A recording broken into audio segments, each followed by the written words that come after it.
Bonjour nabai nyonso to bazui libako malamu ya kolanda biso na chaîne oya biso Olivier les news télévision tozali na sengo mingi ebele ya ko yoka bino ya ko to partager pe na bino na ma nyonso to ezali koleka na mboka na biso ki la République démocratique du Congo. Mes chers amis, je vous souhaite un bon week-end chez vous partout où vous êtes en train de me suivre. Alors actuellement bon déjà que Nanga Alili. Mais c'est Corneille Nanga Alili et Maya Miso Bani Kotanga. Bazali totalement abattu sur le plan militaire et sur le plan diplomatique.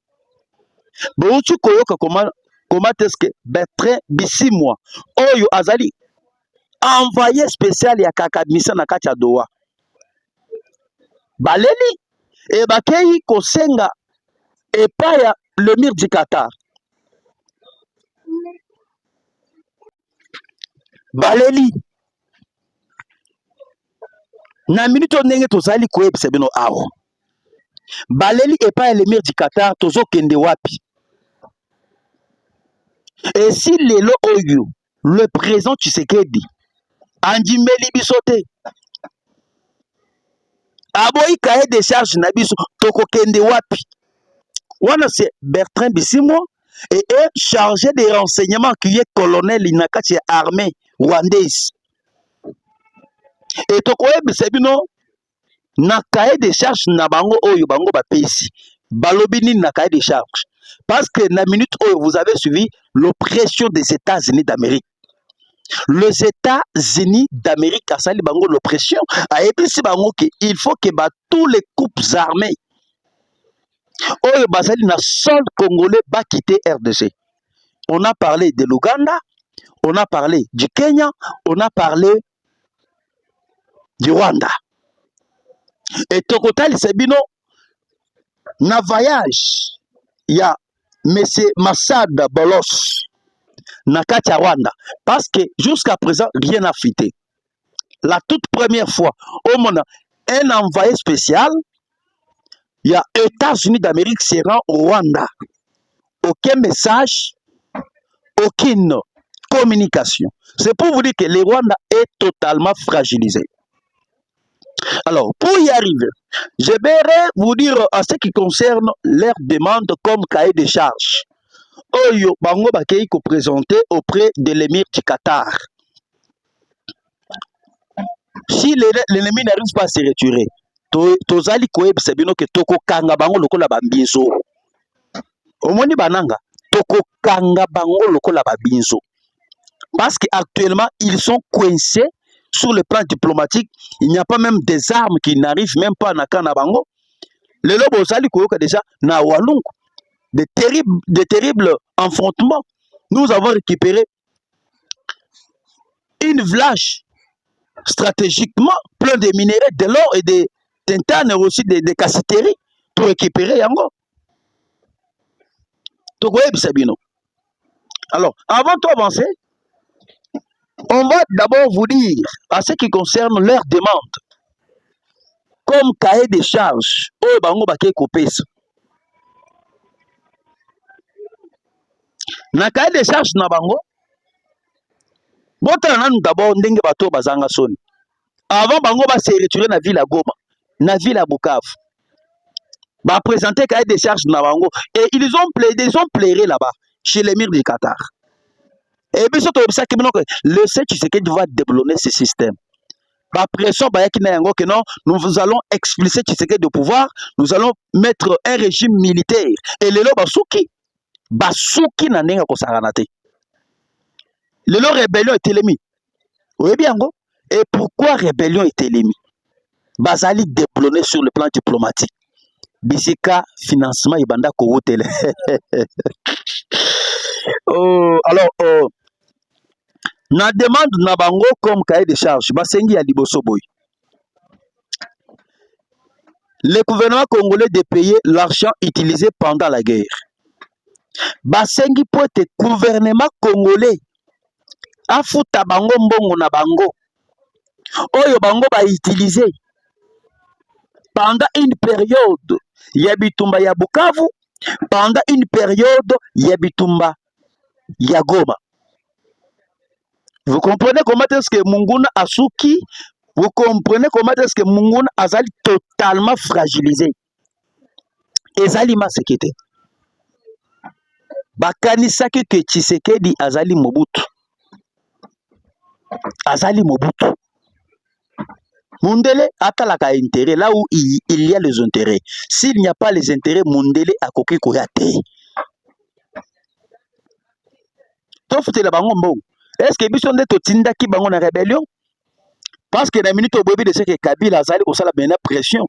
Il faut que mbongo na ye pe ezonga. Ba Katumbi atiaki mbongo na ye. Il y a un problème entre Katumbi et Kabila. Ceux qui bino boyebi te. Katumbi atiaki mbongo na ye avait émergé. Katumbi commence à dire que non, moi je suis commerçant.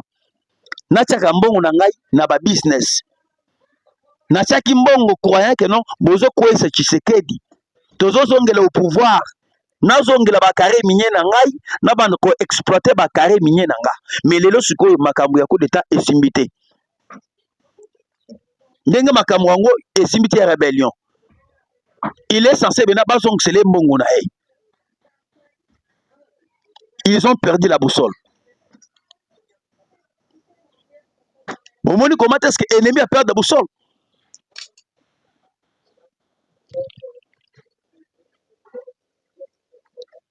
Et la minute au boyeba, makambo ya kozongisa mbongo nani akozongisa mbongo na bango? Point d'interrogation. Et yami balé, balobi boy, libération ya ba prisonniers politiques, le retour des exilés politiques. Basengi po eteno Bakatumbi bazonga, Bakabila bazonga. L'ennemi azali fragilisé. Babandaki kosala ba déclaration avec arrogance. Toko négocier les sous na Tshisekedi. Biso to sengi ka démission ya Tshisekedi. Sikoyo lelo babani kokende kolila. Et pas l'émir du Qatar, bapesi cahier de charges. En les suppliant. Toko kende wapi. Nous allons aller où? Nous irons où?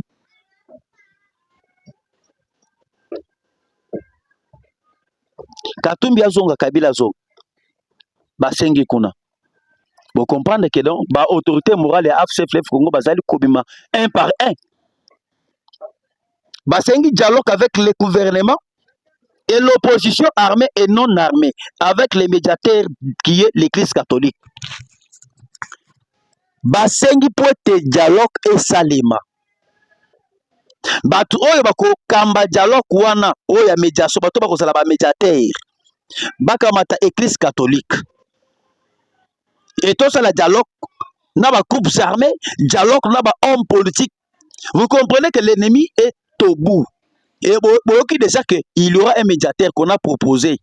Parce que hier, il y a une réunion, il y a Union africaine et Kotaki, dirigée par Joël Lorenzo.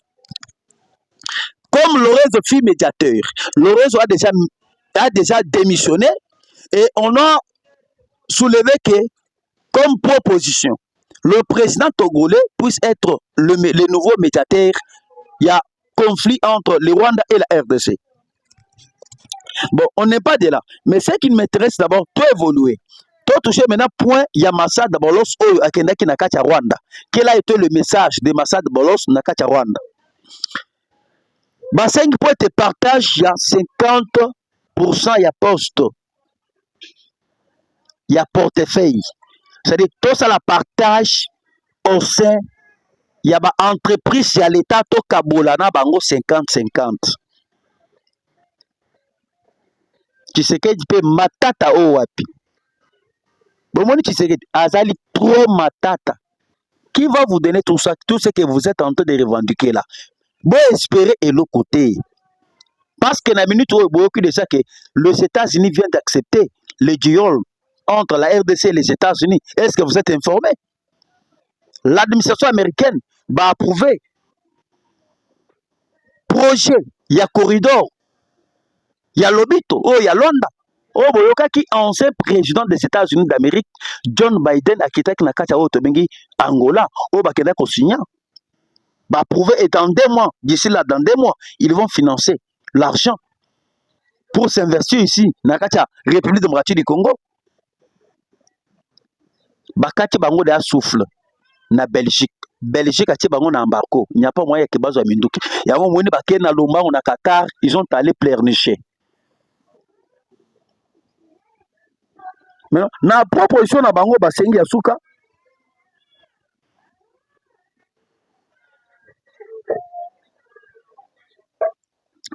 Basengi pour être Sénat et ezala na maboko ya opposition. Assemblée nationale ezala gérée par Église catholique. Et pas ya Senko et l'ECC. Et pourquoi? Bazolinga basa la blocage. Parce que Bible dit que le plan, il y a changement, il y a constitution ezali na table. Maintenant pour le bloquer, il y a un moment basengi ba poste clé, ba bloquer yango. Et Tshisekedi c'est un prophète mal compris. Aibisa kibino que non, bato oyo bakoya na cahier de charge. Oh ya bango te bakoya na cahier de charge ya chef na bango kiye Paul Kagame. Et le moment déjà, basali koya na yango. Là où Kabila avait échoué, là où Kabila avait souhaité de négocier avec l'ennemi, de faire mixage et brassage, c'est là où Tshisekedi est en train de déboulonner, c'est là où Tshisekedi est en train de déverrouiller. On ne badine pas avec un fils d'une du pays. Basali ba menace, ils ont parlé de n'importe quoi, et Tshisekedi doit démissionner tout qu'on sort. Et Bozali Kosa les menaces à qui? À un élu du peuple. Vous êtes en train de faire menace na mutu oyo bapona qui pas ya peuple. Batwana bakomi na suka boye badeseka dans peu de jours. Moto zo pele na parti nyonso wana bokoyoka ke bakokima. Tokoloba makambo teli walungu. On va parler. Avant d'y arriver, tozali ko profiter ko c'est que non basengi pour être portefeuille affaires étrangères à l'opposition non armée, c'est-à-dire PPRD affaires étrangères et intérieure. Il y a plusieurs propositions. Mais par rapport à temps, par rapport à Ngonga, et j'aimerais vous informer que na ba proposition oyo bango basengi que avant ba se retirer la ville à Goma, avant ba se retirer la ville à Bukavu.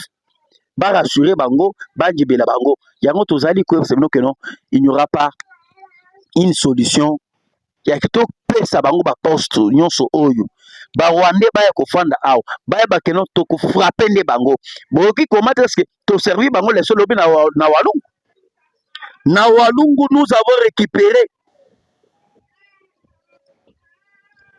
une village stratégique Karembo, village Karembo riche avec ses mines d'or et cassiterie est passé sous contrôle de Ouazalendo dirigé par Mike Foka après avoir infligé de fortes frappe sur l'ennemi RDF M23 par AFC Tunyanero.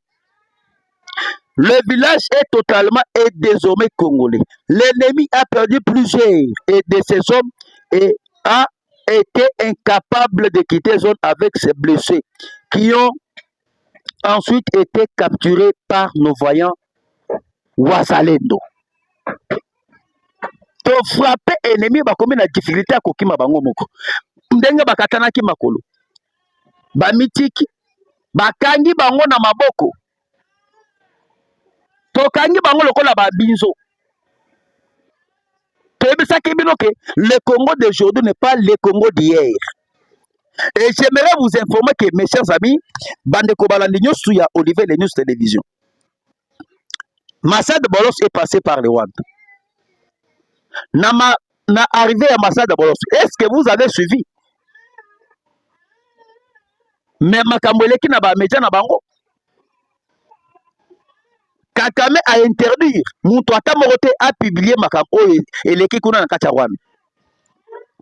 Vous avez suivi comment l'aventure ici Rémi Jackson a lekaki na kati ya Rwanda dernièrement.